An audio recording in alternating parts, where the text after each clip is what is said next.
Alors Alain, est-ce que tu peux... Pascal. Putain, ouais, j'étais parti sur Alain. Allez bien, c'est bien, ça décontracte. On recommence.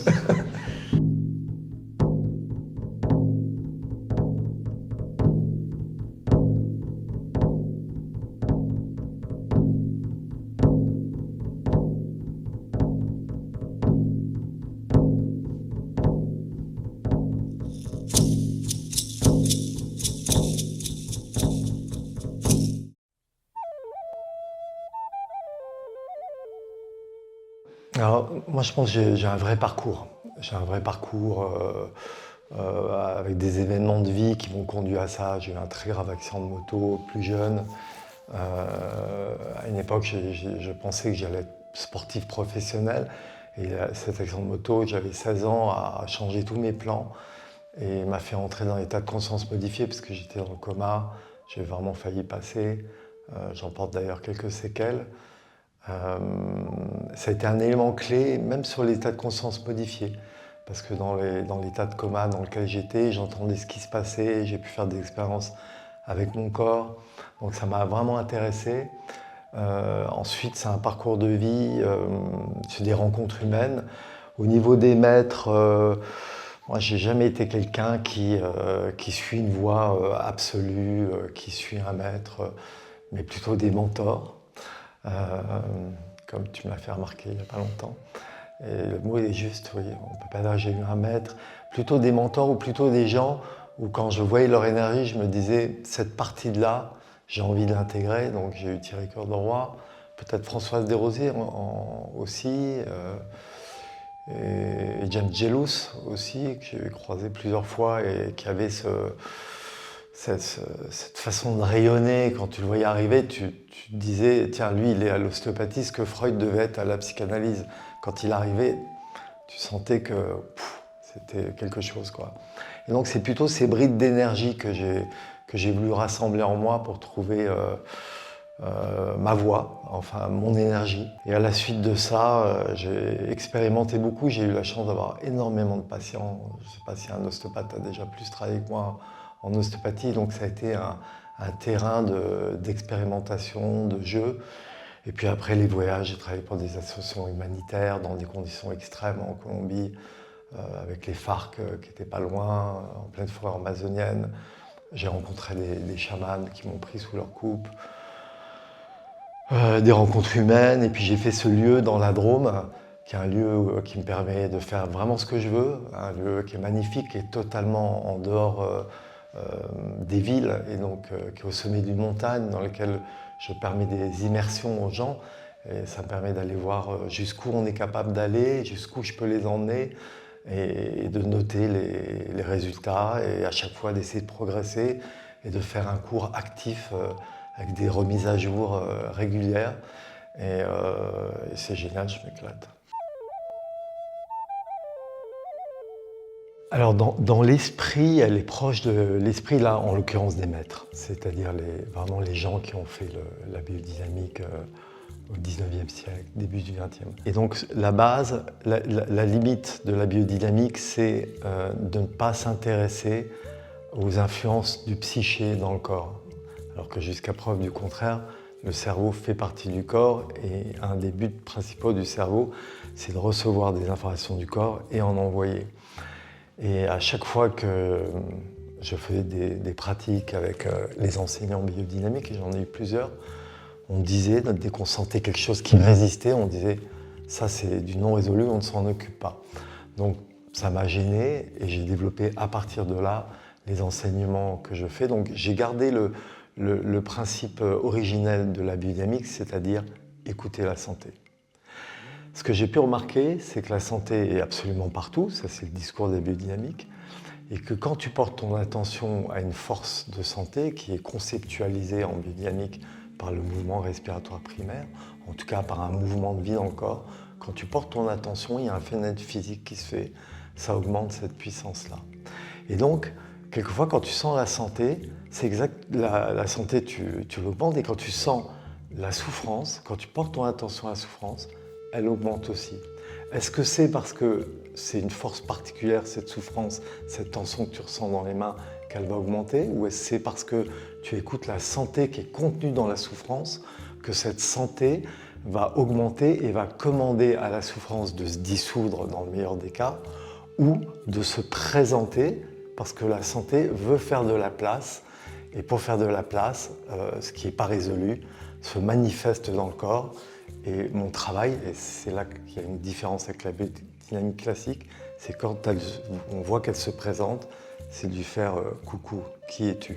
Et lui permettre de s'exprimer totalement pour qu'il n'en reste que des miettes qui soient moins polluantes dans le patient, en espérant que la santé puisse émerger de façon avec beaucoup plus de potentiel après, ou de pouvoir recontacter la santé et lui permettre de relancer son activité mieux que si on n'avait pas permis à la souffrance de s'exprimer par le corps.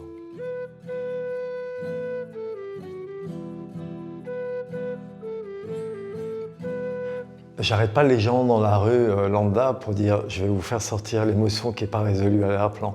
Donc les patients ils viennent avec une intention. Donc on a deux cas de figure. Soit le patient vient directement pour ça parce qu'il sait que je travaille là-dessus et il sait pertinemment que ce qui est à l'arrière-plan l'empêche de vivre sa pleine santé mentale ou physique. Et là il n'y a aucun problème.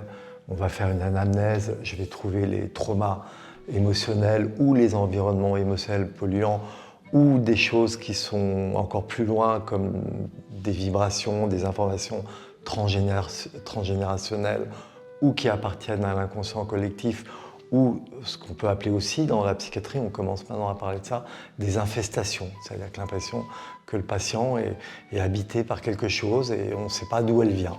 Ça peut être aussi l'ego qui prend cette forme-là, peu importe. Et dans ces cas-là, le patient en première intention, je vais faire ce travail uniquement par le corps, en contactant la santé et en écoutant la santé travailler et augmenter. Alors oui, j'ai des protocoles qui permettent de faire ça et je m'associe à d'autres outils que la biodynamique, mais je vais faire émerger cette souffrance par le corps en essayant d'y mettre de la conscience, en mettant le patient dans un état particulier qui lui permet d'avoir des visions ou d'avoir accès à des mémoires pendant que son corps manifeste. Car la conscience fait partie intégrante de la respiration primaire. Ça, je l'ai vraiment découvert. Les maîtres disent toujours l'intelligence, mais c'est plus que de l'intelligence, parce que l'intelligence peut être malfaisante, bienfaisante, servir l'ego. Là, on parle de conscience, c'est-à-dire quelque chose qui est en toi et qui est relié à un intérêt qui va au-delà de toi, ce qui permet aux écosystèmes de se mettre en route et à l'harmonie de la Terre d'être en route. Il y a une sorte de loi générale qui est incarnée chez nous par cette conscience. Et donc, le but, c'est d'amener cette conscience dans le corps pendant que le patient vit l'expérience jusqu'à son terme. Donc j'en reviens, ça c'était pour le premier patient qui vient pour ça. Le deuxième patient, c'est un patient qui va venir pour un problème lambda. Et à ce moment-là, je ne vais pas évidemment lui imposer quelque chose pour lequel il n'est pas prêt. Ça ne marchera pas et ça sera contre-productif. C'est le meilleur moyen pour qu'il enfonce encore plus profondément cette face cachée de lui. Mais quelquefois, ça a dû t'arriver, tous les praticiens ostéo en général ça arrive, tu touches quelqu'un et tu vas avoir un craquage. Les gens commencent à pleurer. Voilà. Dans ces cas-là, j'évite de remettre le couvercle dessus. Je ne dis pas aux gens, vous avez vu, il s'est passé un truc, on verra la prochaine fois. J'accueille ce qui se passe et je fais mes pratiques, puisque la chose est là et elle sort. Et le patient, parce que ça m'arrivait pas mal de fois, est toujours content de ça, puisque c'était vraiment à point. Le troisième cas, le patient vient tout à fait pour autre chose, et là je le traite avec une biodynamique classique, et de faire émerger la santé, ensuite de traiter le symptôme jusqu'à ce qu'il disparaisse. Si je n'y arrive pas, je suis peut-être mauvais, donc je vais l'envoyer, ou j'ai pas compris son problème, et je vais l'envoyer voir d'autres confrères qui font d'autres choses que moi, en lui laissant la possibilité de me rappeler. Si après l'avoir envoyé à d'autres confrères, je m'aperçois que les choses résistent et que je me doute qu'il y a quelque chose à l'arrière-plan, je vais proposer au patient de revenir me voir et je vais lui expliquer la situation. Lui dire voilà, tu traînes cette pathologie déjà depuis 10 ans, tu as vu X thérapeutes, a priori tous bons, nous on a échoué, les autres gens chez qui je t'ai envoyé ça n'a pas marché non plus, on est donc dans une impasse thérapeutique. Est-ce que tu n'as pas envie de voir ce qui se passe à l'arrière-plan ?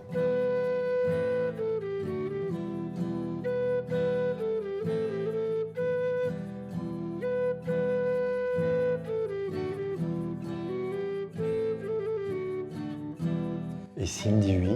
On fait une anamnèse assez riche où la chose est vibrante et je mets tout de suite sur la table et on fait ce travail-là. Mais je ne le fais jamais sans l'accord du patient. Il y a deux neutres. Il y a le neutre du praticien et le neutre du patient. Le neutre du praticien, c'est une sorte d'état d'équanimité qui te permet de recevoir des informations telles qu'elles sont et pas de projeter un effet miroir ce que tu reçois ou de ne pas croire des interprétations liées à ton éducation, tes autres formations. Donc c'est un état indispensable pour être objectif. C'est aussi un état qui te permet de ne pas polluer le patient. Il faut savoir qu'en biodynamique, quand tu touches quelqu'un, c'est vraiment l'information que tu représentes sur l'information du patient. Donc tu as intérêt à ne pas arriver avec toutes tes valises en posant tout ça. Donc c'est une sorte de nettoyage de base qui te permet aussi d'être objectif sur ce qui se passe, car encore une fois, le danger de la biodynamique, c'est de partir complètement dans le chamanisme, dans ce qu'on appelle le monde nagual, c'est-à-dire le monde du tout possible. Donc tu peux être dans les fantasmes, dans l'illusion, dans des mémoires anciennes, dans des mémoires qui t'appartiennent. C'est une sorte de fratras d'informations, et si toi, tu n'es pas ancré et aligné, tu peux vivre dans l'illusion. C'est un des dangers de la biodynamique, c'est une fantastique médecine, mais je vois pour quelquefois avoir des ostéopathes qui sont déjà expérimentés dans cette pratique que quelquefois, ils sont dans l'illusion depuis des années. Donc ce neutre est absolument indispensable. Le neutre du patient, ça lui permet de se nettoyer du tout venant, c'est-à-dire il vient à ton cabinet, il est un peu en retard, il ne te connaît pas, il est un peu stressé. L'idée, c'est de le poser sur la table et de nettoyer de tout ce qui pourrait l'empêcher de se réguler. Le neutre, c'est la porte d'entrée pour que les forces de santé dans le corps prennent un peu plus de puissance pour pouvoir travailler. Le neutre, c'est aussi le moment, et ça c'est mon interprétation, elle n'est pas décrite par les maîtres, mais je la revendique parce que je pense qu'elle est plus juste que ce qui est donné classiquement. Le neutre, c'est vraiment se lier à la force de gravité terrestre d'une façon bien plus importante que ce qu'on fait d'habitude. Et c'est quoi cette force de gravité? C'est une force qui va dénouer tous les patterns de tension dans le corps. Il est évident que dans le corps, ça bouge, ça circule. Si ces fluides ne circulaient pas, on aurait des chevilles de 4 mètres de diamètre. Et donc, ces mouvements sont animés par des forces.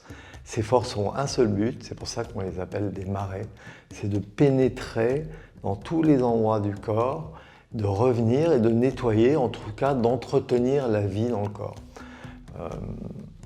Donc le neutre et la gravité permettent de dénouer tous les patterns de tension superficielle, d'ouvrir le corps et de laisser plus de place à ce mouvement de vie naturelle, ces forces biodynamiques, ces forces physiologiques, si on veut se représenter plus le côté médical, la santé globalement. Ces forces qui... On m'interrogeait sur la santé il n'y a pas longtemps, avec Étienne dans le podcast, mais je trouve que je n'avais pas été assez loin sur la santé. La santé, pour moi, c'est vraiment la capacité du corps à essayer de revenir à l'union primordiale, c'est-à-dire au grand tout d'où on vient.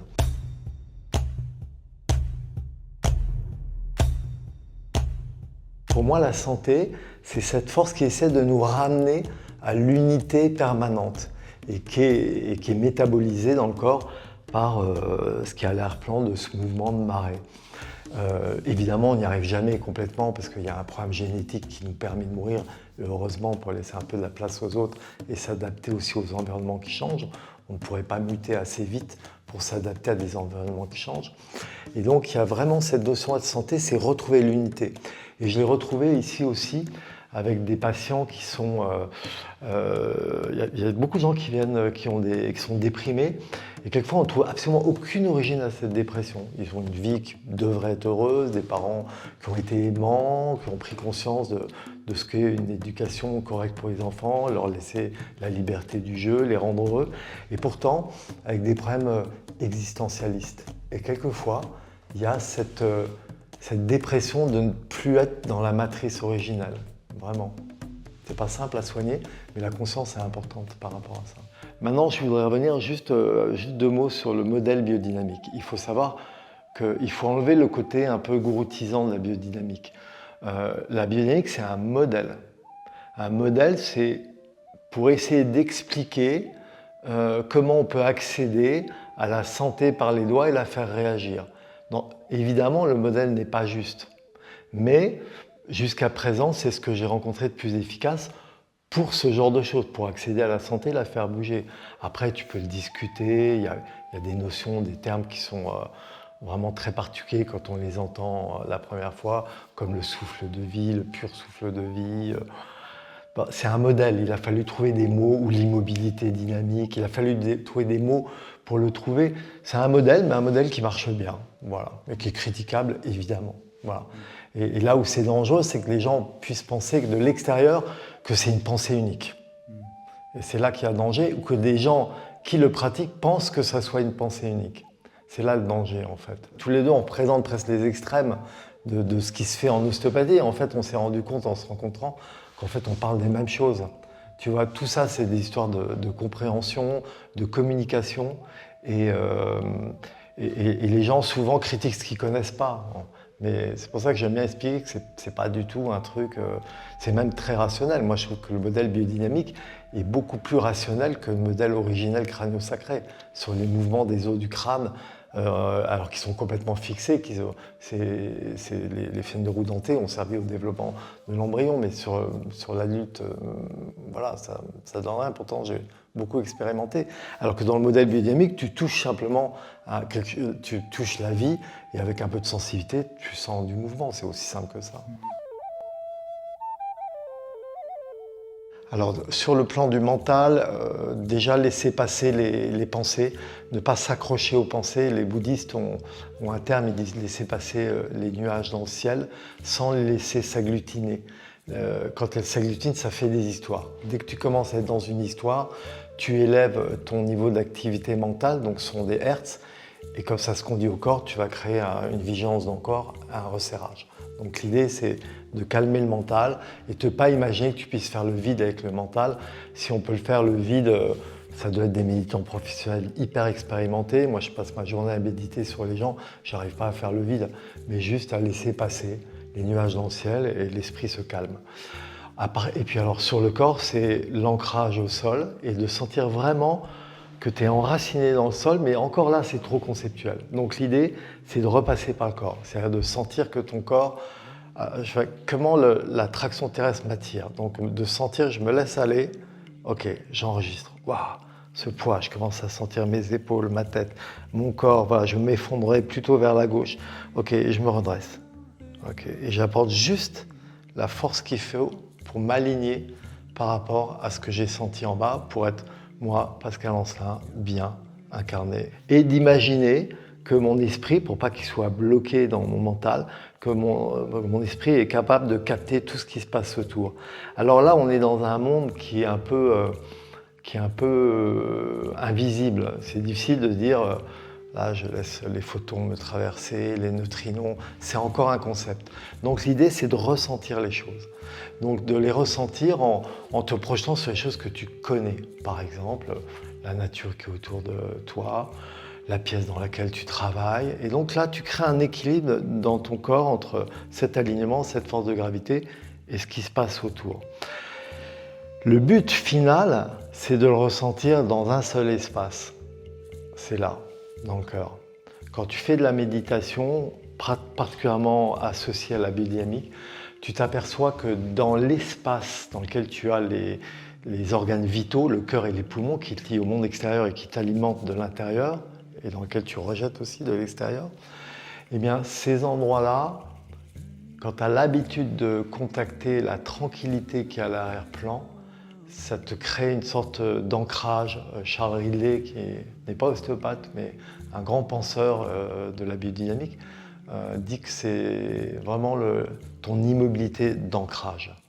Et c'est vrai que quand tu travailles, et souvent dans les pratiques, dans les formations, je fais cette méditation pour arriver finalement à ce que tout ce travail méditatif amène à un seul ressenti, c'est trouver cet espace qui est toi, mais quand même de l'éternité. Cet espace qui est le même quand tu te parlais de petit garçon, à toi-même dans ton lit pour voir mes parents, la société, comment je serai quand je serai plus grand, au médium âge comme le tien ou un peu plus âgé comme le mien. Cet endroit, il est toujours le même. Quand tu t'y adresses, tu t'aperçois qu'il est fait d'éternité, et c'est pourtant toi qui parles dans cet espace. Et cet espace, c'est ta maison. Et quand tu contactes ta maison, il ne peut rien t'arriver. Et donc c'est un espace de tranquillité. Et quand tu y as accès et que tu touches le patient dans cet espace-là, alors la santé te reconnaît. Elle te dit « Coucou, moi je viens du même endroit.